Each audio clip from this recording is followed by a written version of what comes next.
Morning class 11। आज हम यहाँ पर पढ़ेंगे स्केलर प्रोडक्ट और cross product. Scalar product cross product discuss करने वाले हैं। तो सबसे पहले हम देखते हैं स्केलर प्रोडक्ट और वेक्टर प्रोडक्ट में क्या डिफरेंस है। सो यहाँ पर स्केलर प्रोडक्ट में जो दो वेक्टर की आप मल्टीप्लाई करते हैं, दो वेक्टर को मल्टीप्लाई करने के बाद उसका रिजल्ट स्केलर आता है, वो स्केलर प्रोडक्ट हुआ। और उनका जो रिजल्ट है वो कैसे निकालते हैं। सपोज आपके पास दो वेक्टर हैं और आपको उनको स्केलरली ऐड करना है, ये vector A and vector B, इनकी मल्टीप्लाई करनी है। जब आप इन दोनों वेक्टर की मल्टीप्लाई करते हैं, दोनों के पीछे का एंगल थीटा है, सो इनका जो रिजल्ट है वो स्केलर आएगा, मतलब उसमें डायरेक्शन होगी, वो इस चीज़ को स्केलर प्रोडक्ट है। So it is defined as a scalar product is defined as the multiply by two vector is in the form of scalar, उनका रिजल्ट स्केलर आता है।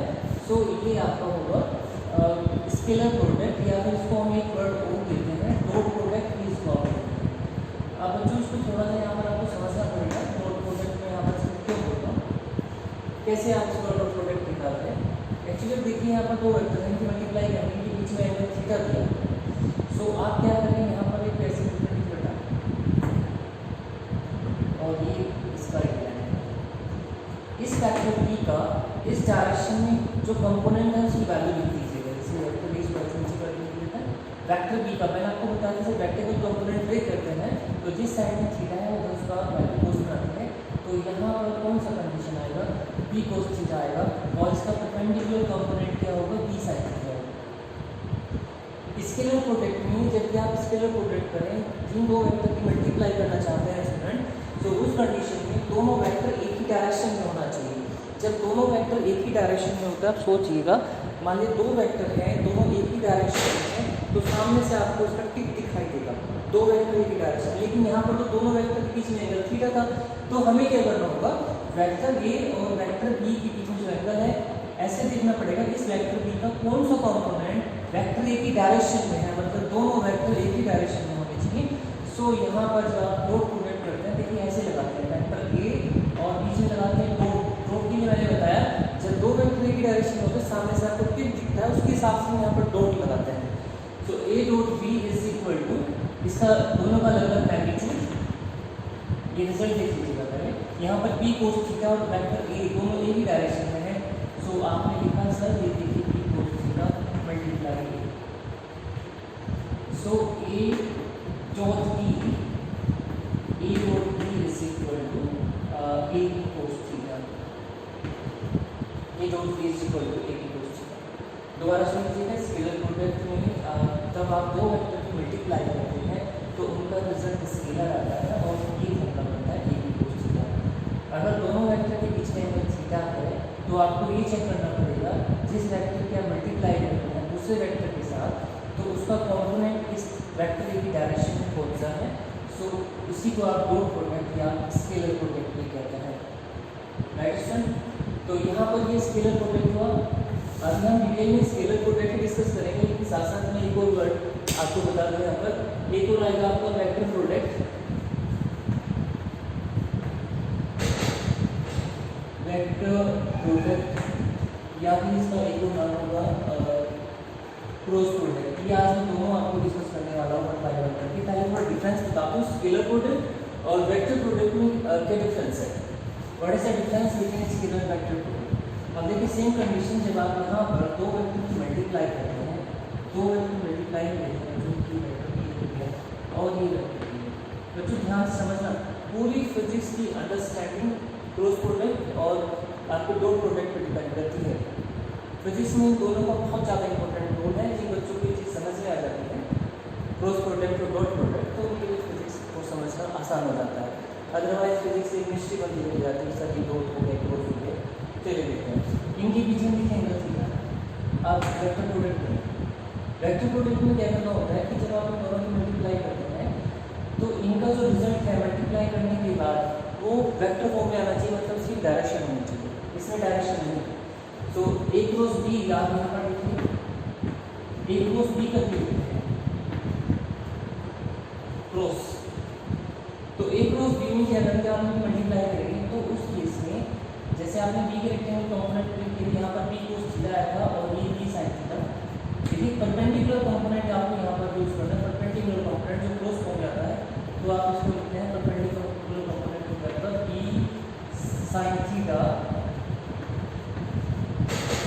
ए के साथ, मतलब इस वेक्टर का which component is perpendicular to the vector A, that is b sin theta. So b sin theta into A, so we can write b sin theta into n cap. इसकी direction भी है साथ में, वो हम discuss करेंगे direction कैसे होगी, किस तरह से होगी, वो डिटेल में करेंगे जब इसको स्टार्ट करेंगे। तो देखिए पहले बेसिक डिफरेंस समझिएगा। स्केलर प्रोडक्ट में जब दो वेक्टर की मल्टीप्लाई करते हैं तो इस वेक्टर का कंपोनेंट इस वेक्टर की डायरेक्शन में होना चाहिए या फिर इसका इसमें होना चाहिए, उल्टा रिवर्स कर सकते हैं। तो इन दोनों का प्रोडक्ट स्केलर आना चाहिए। क्रॉस प्रोडक्ट में दो वेक्टर के बीच में एंगल थीटा है, आपको चेक करना है कि इस वेक्टर का इस component is perpendicular to the vector ए, तो यहाँ पर ए बी साइन थीटा है और डॉट प्रोडक्ट में आएगा ए बी कोस थीटा। तो दोनों की मल्टीप्लाई ही हुआ है, बस यहाँ पर डॉट लगाना है, A B A dot B is equal to A B cos theta and A cross B यहाँ पर परपेंडिकुलर कंपोनेंट आता है, that is A B sine theta into N cap. इसको यहाँ से पहले डिफरेंस करके आप नोट कर सकते हैं इसको। So student, now we start the in details scalar product of two vectors. It is defined as the product of magnitude of A and B and cosine angle of theta. आपके पास दो vector हैं, vector A and vector B, और आपको इन दोनों vector को multiply करना है, A में B का मल्टीप्लाई करना है। तो जैसे मैंने बताया आपको क्या करना है, इन दोनों वेक्टर का मैग्नीट्यूड, ये देखिए दोनों वेक्टर का मैग्नीट्यूड और इनके बीच में जो एंगल है तो कोसाइन एंगल की टर्म में लेना है। So it is defined as the product of magnitude A and B and cosine of angle theta between them. It's a scalar product, scalar formula, right student?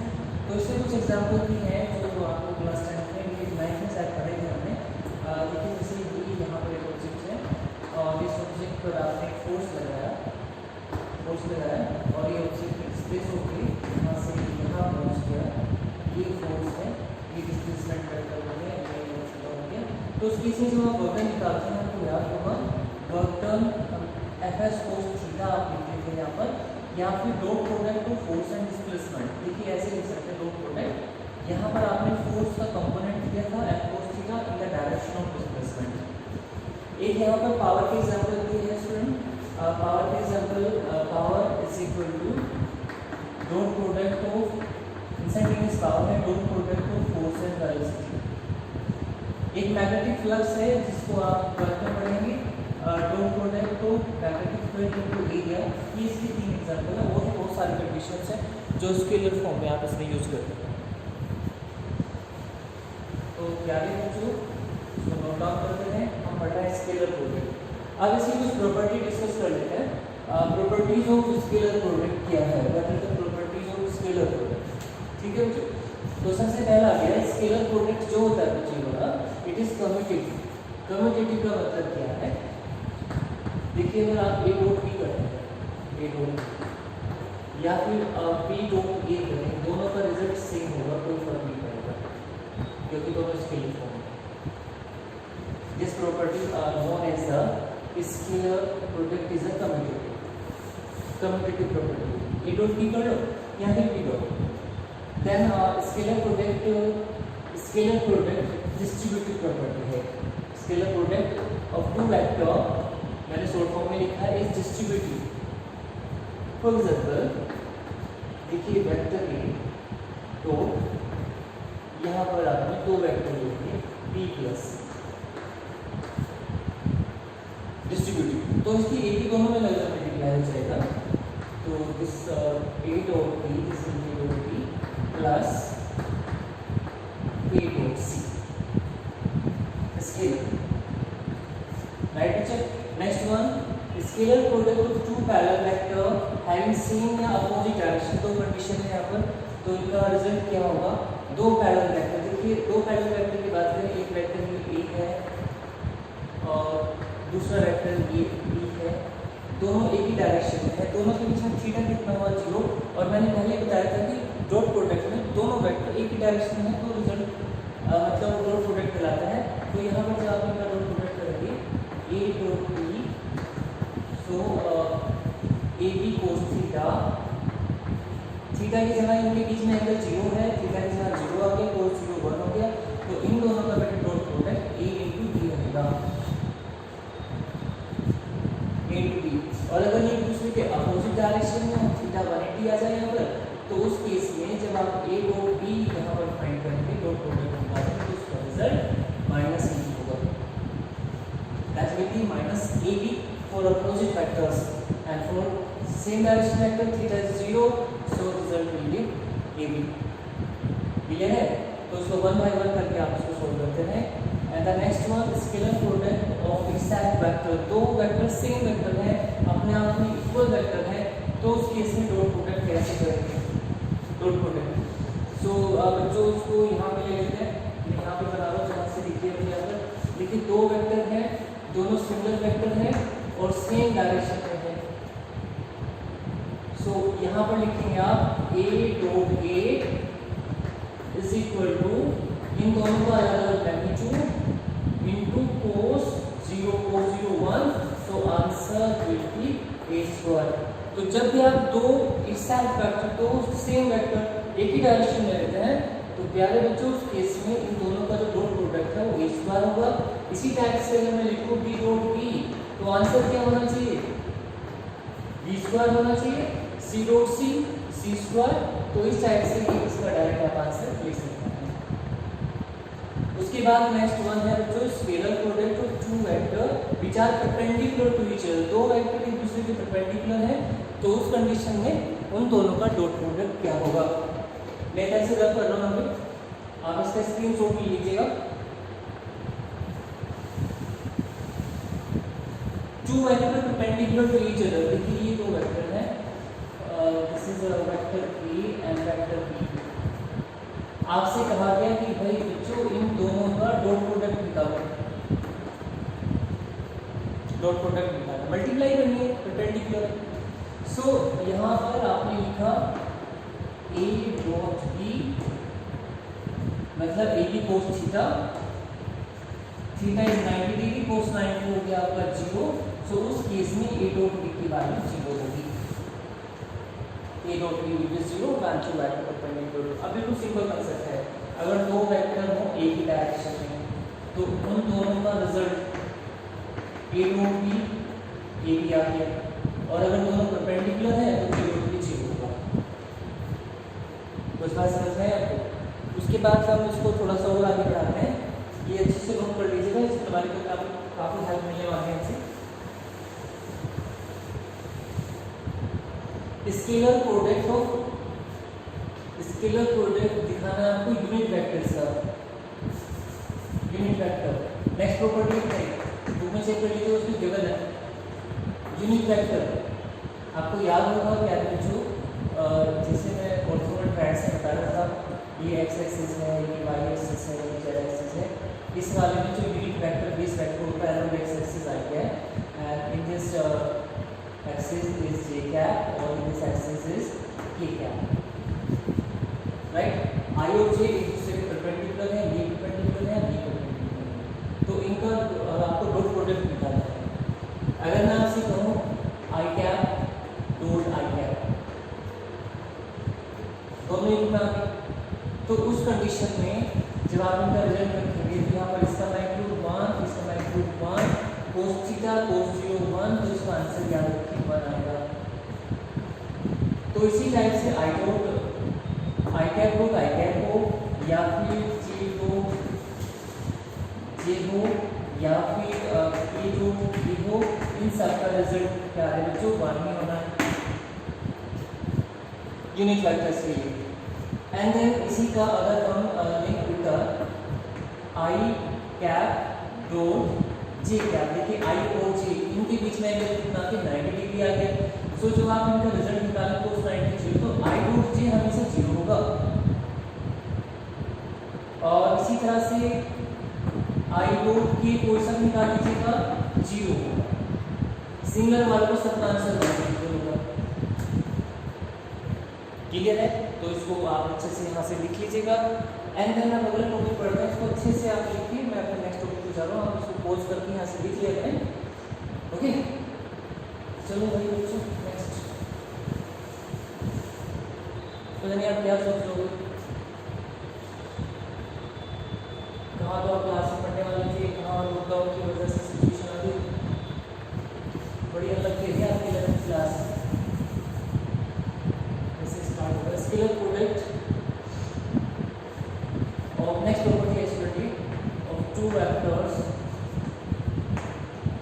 two vectors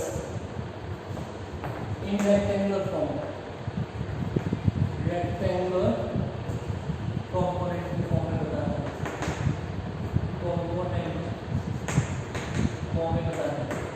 suppose आपके पास एक vector है ये वाला ax I cap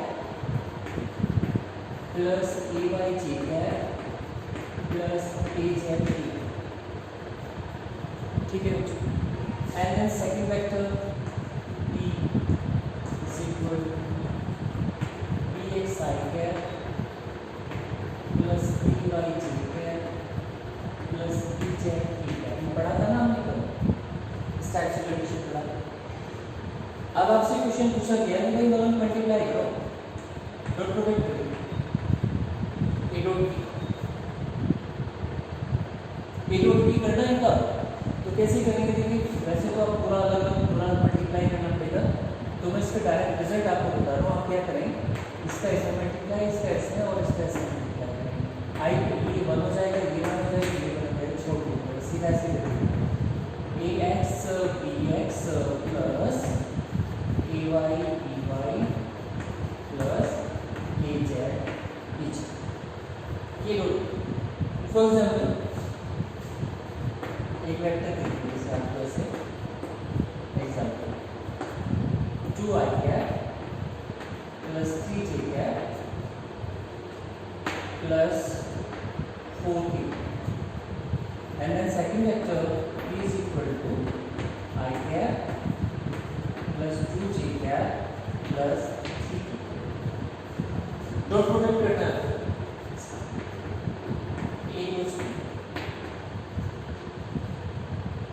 a dot b आपको यहाँ से निकालना है, तो क्या करेंगे आप, इसका मल्टीप्लाई इसमें, तो 2 मल्टीप्लाई 1 प्लस 3 मल्टीप्लाई 2 प्लस 6 ठीक है। यहाँ पर आइए लगा दीजिएगा,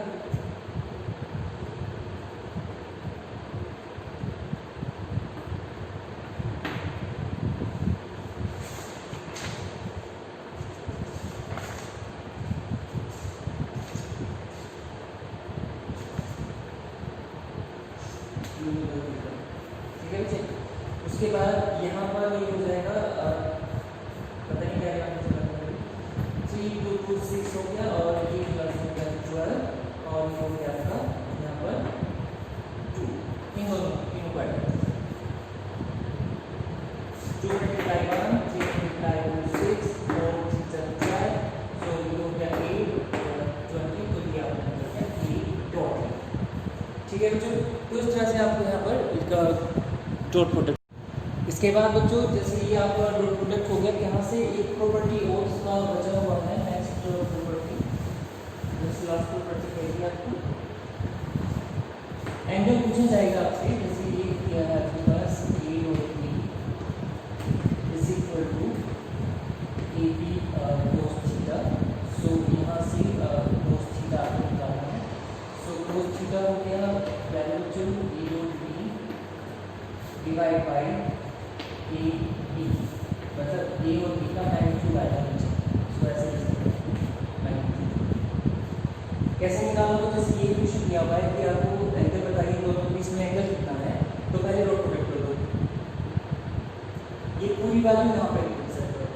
उसके बाद ए का मैग्नीट्यूड, तो बच्चा बता सकता है ए का मैग्नीट्यूड कैसे निकलेगा, इस वेक्टर का मैग्नीट्यूड। तो देखिए यहाँ पर जैसे वेक्टर ए है, इसका आपको क्या निकालना है, मैग्नीट्यूड निकालना है, तो आपको ऐसे लिखना होगा, तो this ax square plus ay square plus ये देखिए ऐसे लिखिएगा ए का magnitude and magnitude of b 2 dx square dy square plus dz square, ये इसका मैग्नीट्यूड है।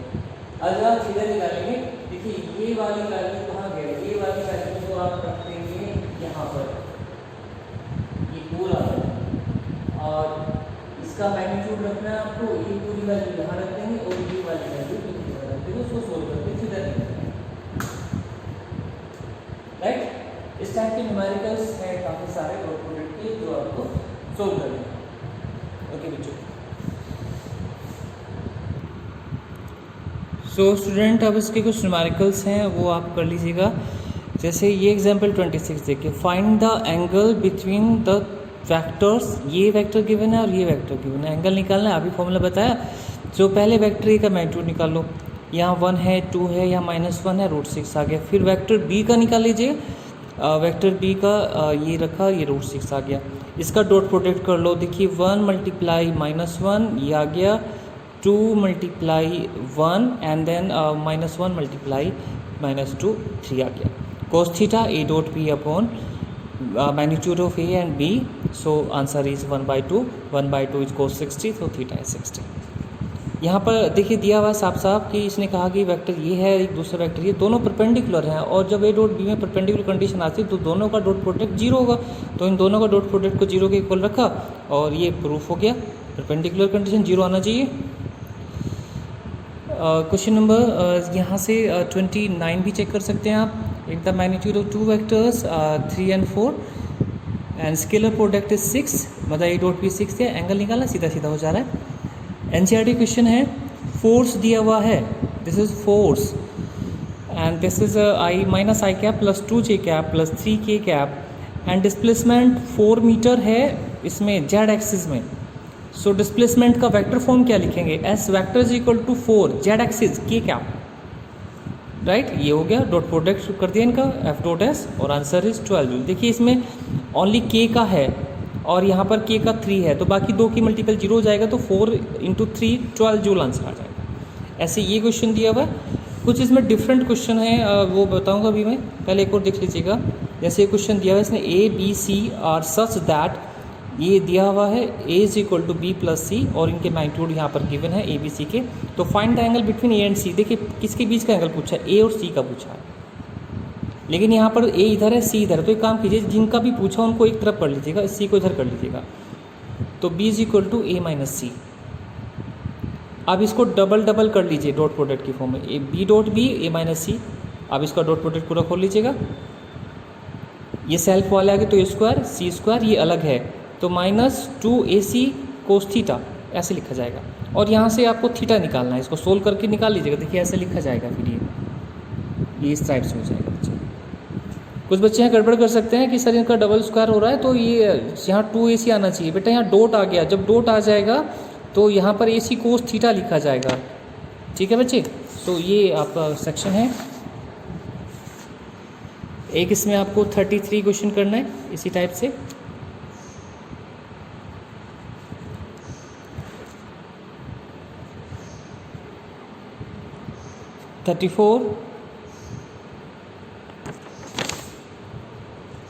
बाकी अपने हिसाब से देख लीजिएगा। 36 है एंड 37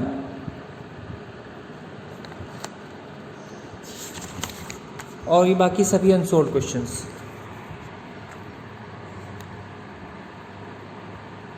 मोबाइल में लाइट में कुछ प्रॉब्लम हो रखी बच्चों। ये जितने भी अनसोल्ड क्वेश्चन आपको दिख रहे हैं, मैं पेज दिखा दूँ, आप चेक कर लीजिएगा। बस 4.24 पर है, 4.24 पर ये अनसोल्ड क्वेश्चन हैं।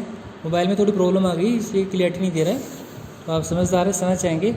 1 से लेकर 1 है 2 3 4 5 6 7 8 9 टोटल 16 तक है। करिएगा इनको, ओके।